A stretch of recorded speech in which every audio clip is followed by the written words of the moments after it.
दरअसल आपको बता दें, आज हम पहुंचे हैं मध्य प्रदेश के मुरैना में, जहां आज़ाद समाज पार्टी और भीम आर्मी के 4 से 5 प्रत्याशी यहाँ फाइनल हो गए हैं और उन्होंने आज नामांकन भी दाखिल कर दिया। हमारे साथ कुछ प्रत्याशी भी मौजूद हैं भीम आर्मी और आज़ाद समाज पार्टी के। उनसे हम बातचीत करते हैं कि क्या रणनीति है, किन मुद्दों को लेकर वो क्षेत्र में जा रहे हैं और किस प्रकार से वो चुनाव लड़ेंगे, बीजेपी कांग्रेस को वो कैसे टक्कर देंगे, इन सभी बातों को हम जानते हैं। आइए कुछ लोगों से हम बातचीत करेंगे जो आपको बताएं तो जो आज़ाद समाज पार्टी के प्रत्याशी हैं। पहले तो भाई साहब एक बार अपना परिचय दें। जी, पहले तो आपका बहुत बहुत धन्यवाद। मैं नीरज चंदसोरिया, आज़ाद समाज पार्टी प्रदेश महासचिव मध्य प्रदेश। आपके मुरैना जिले में कितने प्रत्याशी आपने उतारे हैं? जी, हमारे प्रत्याशी हर सीट पर हैं, 6 की 6 विधानसभा में, जिसमें हमारे एक प्रत्याशी पे अपने हक अधिकार के लिए 25 सितंबर को आंदोलन किया गया ग्वालियर में, तो उनके ऊपर NSA लगा के उनको जेल भेजने का काम यहाँ की सरकार ने किया। दिमनी से प्रत्याशी जो जी, तो आप एक बार परिचय कराएं। ये ममता कुशवाहा हैं जो आपको बताया आज़ाद समाज पार्टी से उपचुनाव भी लड़ चुकी हैं। किन मुद्दों को लेकर आप क्षेत्र में जा रही हैं? जो है ना, हमारे क्षेत्र में बेरोजगारी नहीं है, शिक्षा छीन ली गई है और जो अन्य अत्याचार हो रहा है तो उस पर कोई निर्णय नहीं लिया जा रहा है। इस मुद्दों पे हम चुनाव लड़ेंगे। आप बीजेपी कांग्रेस को कैसे टक्कर देंगे? हम बीजेपी कांग्रेस को हमारे साथ सैकड़ों की सेना है और आज़ाद समाज पार्टी चंद्रशेखर आज़ाद जी हैं, वो आएंगे और घर घर जाकर सभा निकालेंगे, रैली निकालेंगे और हमारे युवा भाई हैं वो सभी साथ लेकर हम टक्कर मारेंगे। आइए और भी प्रत्याशी हैं, उनसे बातचीत करते हैं। भाई साहब अपना एक बार परिचय दें। भरत उमरैया नाम है मेरा। भरत जी, आप जौरा से चुनाव लड़ रहे हैं, किन मुद्दों को लेकर जौरा विधानसभा में जा रहे हैं? क्या कमी जौरा विधानसभा में रह गई जो आपको चुनाव लड़ना पड़ा? हमारी जौरा विधानसभा में लगभग 60 साल हो गई निर्वाचन के। आज तक हमारे लोगों को कोई मौका नहीं दिया गया, ना ही हमारे लोगों पर कभी ध्यान दिया गया है। हमारे लोगों पर दिन प्रतिदिन अन्याय अत्याचार बढ़ता जा रहा है और उनकी शिक्षा, रोजगार, सभी चीज़ों में कमी आ रही है। कहने की बात यह है कि इतनी कमियां हैं कि अपन लोग गिना नहीं सकते। तो अगर आप विधायक बने तो क्या जौरा विधानसभा के लिए 5 काम होंगे जो पहले आप करवाएंगे? सबसे पहले तो मैं जो मध्य प्रदेश शासन ने जो ठेका प्रथा चलाए रखी है उसको ख़त्म करवाऊंगा, उसको नियमितीकरण कराऊंगा उसका। और ये जो हमारे यहाँ शक्कर कारखाना है कैलारस में, जो काफ़ी जब से बीजेपी सरकार आई है तब से बंद पड़ा हुआ है, उसको चालू कराएंगे। जिससे क्या है कि हमारे स्थानीय जो मजदूर हैं वो बाहर जाना पड़ता है, उनको बाहर नहीं जाना पड़ेगा। और अन्य बहुत सी चीज़ें हैं जिन पर अपन काम करेंगे।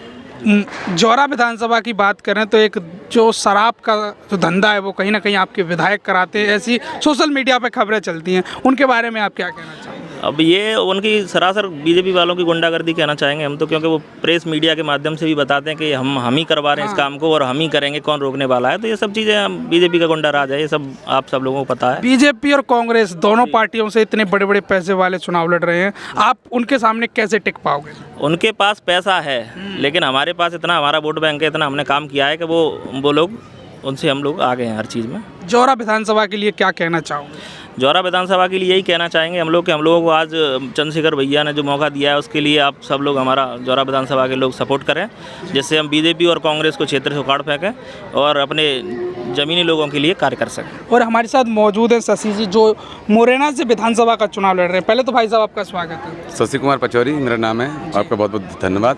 क्या लगता है सर, आप मुरैना से चुनाव लड़ने की क्या ज़रूरत पड़ी आपको?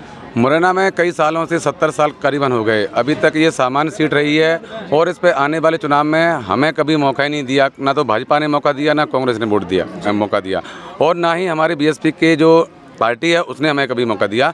आज हम ताकत की लगभग देखें तो मुरैना ज़िले के अंदर लगभग 70,000 वोट SC से है, तो क्या उनका ये दायित्व तो नहीं बनता, क्योंकि वो दलित को कभी मौका देना ही नहीं चाहते।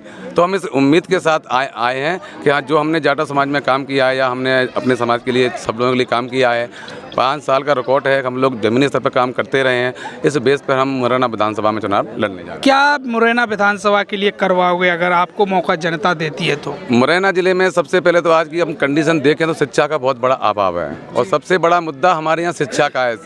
एक गरीब घर के घर में या किसी दलित के घर में मान लो दारू का पौआ आसानी से पहुंच सकता है, लेकिन शिक्षा उनके घर तक नहीं पहुंचती। तो पहला उद्देश्य रहेगा कि हम मुरैना ज़िले से हम तो चाहेंगे कि पूरे भारत के अंदर दारू बंद हो और शिक्षा घर घर जाए। शिक्षा के ऊपर विशेष जोर रहेगा। बिल्कुल शिक्षा के ऊपर विशेष जोर रहेगा। हमारे साथ मौजूद है जलाध्य जी क्या कहना चाहोगे, किस प्रकार से चुनाव लड़ाओगे मुरैना के प्रत्याशियों को आप? मुरैना ज़िले में भीम आर्मी आज़ाद समाज पार्टी का संगठन बहुत ही मजबूत है। यहाँ हम 5 हमारे आज प्रत्याशियों ने अपने नामांकन फॉर्म दाखिल किए। हम लोग इतनी मजबूती से चुनाव लड़ेंगे और हमारा मजबूती देखकर कांग्रेस, भाजपा और साथ में बसपा जो विशेषकर जाटव समाज को गुमराह करने का काम करती है, हमने उनके भी कदमों तले से ज़मीन खींचने का काम किया है और उनके ज़मीन खींच ही ली है, क्योंकि भीम आर्मी आज़ाद समाज पार्टी 85% उस वर्ग की मदद करती है जिस पर माननीय साहब कांसीराम जी ने अपना मूवमेंट और मिशन चलाया था। तो मुरैना विधानसभा से क्या लगता है, पूरे मुरैना जिला है जिस प्रकार से, कितनी सीटें आप जीत सकते हो, कितनी सीटों पर फाइट में रहने वाले हो?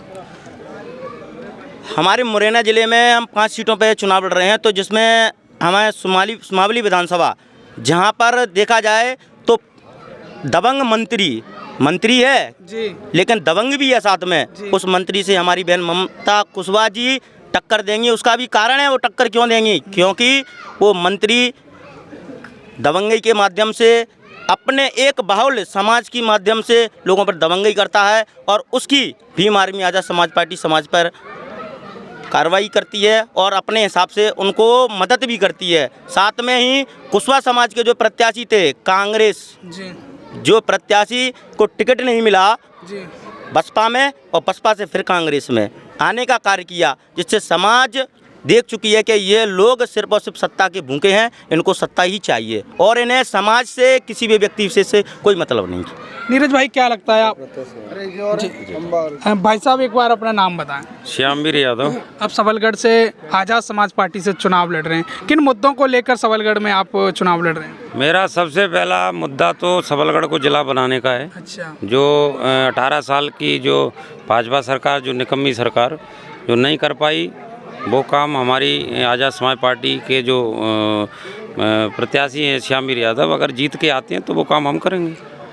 बीजेपी कांग्रेस से आप कैसे टक्कर दोगे? समीकरण है हमारे पास। क्या समीकरण है आपके आपका समाज, यादव समाज आपके साथ कितना है? मेरा पूरा समाज, कल ही हमारे समाज की मीटिंग हुई है यादव समाज की। मैं यादव समाज से आता हूँ और यादव समाज मेरे समर्थन में पूरा जन सैलाब की तरह बढ़ने वाला है और आने वाले चुनाव में इसकी ताकत दिखाई देगी।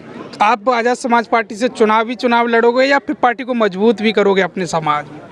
पार्टी को मजबूत बनाने में जी तोड़ मेहनत करूंगा और ज़्यादा से ज़्यादा कोशिश ये रहेगी कि हमारे 20 से 25 हज़ार कार्यकर्ता सबलगढ़ में हो। 20 से 25 हज़ार कार्यकर्ता।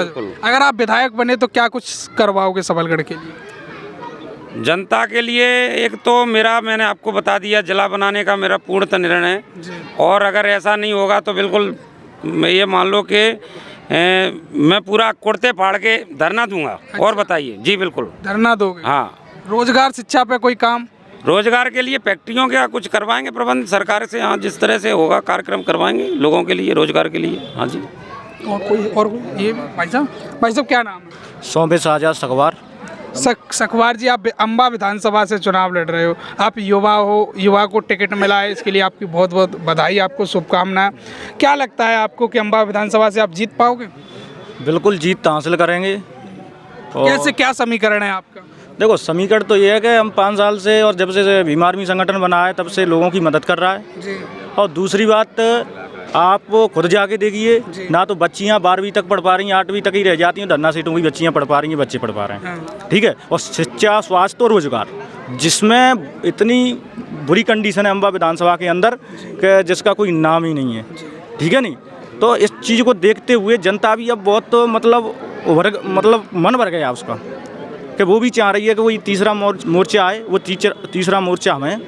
और चंद्रशेखर आज़ाद जी का भी काम देख रहे हैं, हमारी अम्बा विधानसभा के लोग देखते हैं, युवा देखते हैं कि वो जा रहे हैं, संविधान बचाओ यात्रा निकाल रहे हैं और बहुजन हिताय बहुजन सुखाय। आप अपनी अम्बा विधानसभा में लोगों को कैसे जोड़ रहे हैं?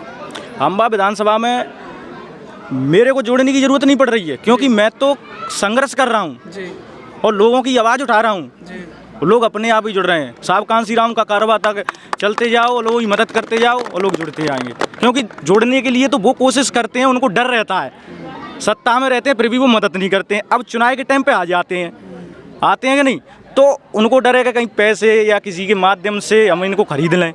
अब जनता जागरूक हो चुकी है, क्योंकि हमारे समाज के युवा या सभी समाज के युवा अब जागरूक हो गए हैं, पढ़े लिखे हैं। वो भी देखते हैं भर्तियों में घोटाला होता है, वो भी देख रहे हैं कि हमारे साथ के लोगों की नौकरियों में व्यवस्था खराब है और प्राइवेट संस्थाएं कर दी हैं, इतनी व्यवस्था खराब है। इसके लिए चंद्रशेखर आज़ाद जी ने कदम उठाया है, ये जो प्राइवेट संस्थाएं इनको भी गवर्नमेंट में किया जाएगा, ठीक है। तो ऐसी चीज़ें तमाम हैं, वो देख रहे हैं, युवा साथी देख रहे हैं, बुजुर्ग भी देख रहे हैं, वो तो अपने बेचारे खुरपी लेके गांव में लगे हुए हैं। आप अगर अम्बा विधानसभा से जीत कर आते हो, आपको जनता आशीर्वाद देती है, तो क्या करवाओगे अम्बा विधानसभा? जनता हमको आशीर्वाद देती है, जिताएगी। मेरे को तो पूर्ण विश्वास है जनता जनार्दन से कि वो जिताएगी, क्योंकि और काम करवाने की बात है तो पहले तो शिक्षा, स्वास्थ्य और रोजगार, क्योंकि मैंने तो हॉस्पिटलों में भी देखा है कि गरीब का बच्चा होता है ना, वो जन्मता है तो उसके घर पे पैसे हो या ना हो, फिर भी वहाँ पे भ्रष्टाचारी करते हैं, 3-3 हज़ार रुपये मांगते हैं। क्योंकि मैं देखा हूँ, मैं तो गरीब का बच्चा हूँ,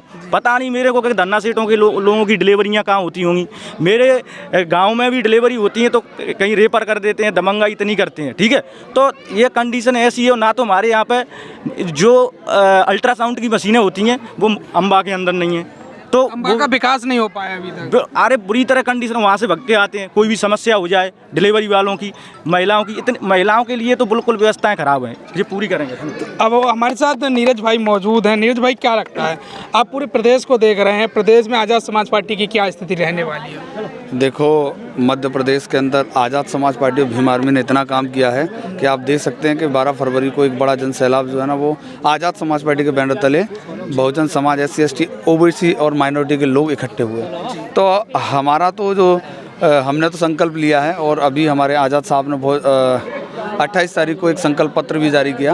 उस संकल्प पत्र में मध्य प्रदेश के लिए उन्होंने बहुत सारी सौगातें लिखी, और मैं भी कहना चाहूँगा कि आप देख सकते हैं कि मध्य प्रदेश में पूरे देश के अंदर सबसे ज़्यादा जो महिला शोषण के मामले हैं, रेप के जो मामले, वो सबसे ज़्यादा हैं। तो सबसे ज़्यादा हम महिलाओं के लिए एक विशेष कानून लेकर आएंगे जब भी हमारी सरकार बनती है। उसके साथ साथ सस्ती शिक्षा, फ्री शिक्षा, मध्य प्रदेश में हर घर तक फ्री शिक्षा पहुंचाने का काम जो है वो आज़ाद समाज पार्टी भीम आर्मी करेगी। इसके साथ साथ पूरे देश में और मध्य प्रदेश में बेरोजगारी जो है ना, वो सबसे बड़ी समस्या है। उसके लिए भी हम लोग मध्य प्रदेश के अंदर मध्य प्रदेश परिवहन को चालू करवाएंगे, और परिवहन के माध्यम से लोगों को रोजगार देने का काम जो है वो भीम आर्मी आज़ाद समाज पार्टी करेगी। इसके साथ साथ आदिवासी जो ट्राइबल एरिया है, जैसे मालवा वाला एरिया है, जो क्या बोल जबलपुर और इधर इंदौर वाला, वहाँ हम ट्राइबल यूनिवर्सिटी स्थापित करेंगे शिक्षा के लिए, और अच्छी स्वास्थ्य सेवाएं देने का काम करेगी आज़ाद समाज पार्टी। और इसके साथ साथ जो आउटसोर्स कर्मियों की भर्ती सरकार के द्वारा की गई, उनको परमानेंट करने का काम जो है वो आज़ाद समाज पार्टी करेगी सरकार आने पर। OBC की जातिगत जनगणना कराएगी, और इसके साथ साथ OBC जो समाज हैं, जिनकी जैसे गुर्जर समाज की आंदोलन अभी जो हुआ 25 सितंबर को, युवाओं पर झूठे केस दर्ज किए गए, उन केसों को आज़ाद समाज पार्टी की सरकार बनते ही वापस लिया जाएगा। और 2 अप्रैल के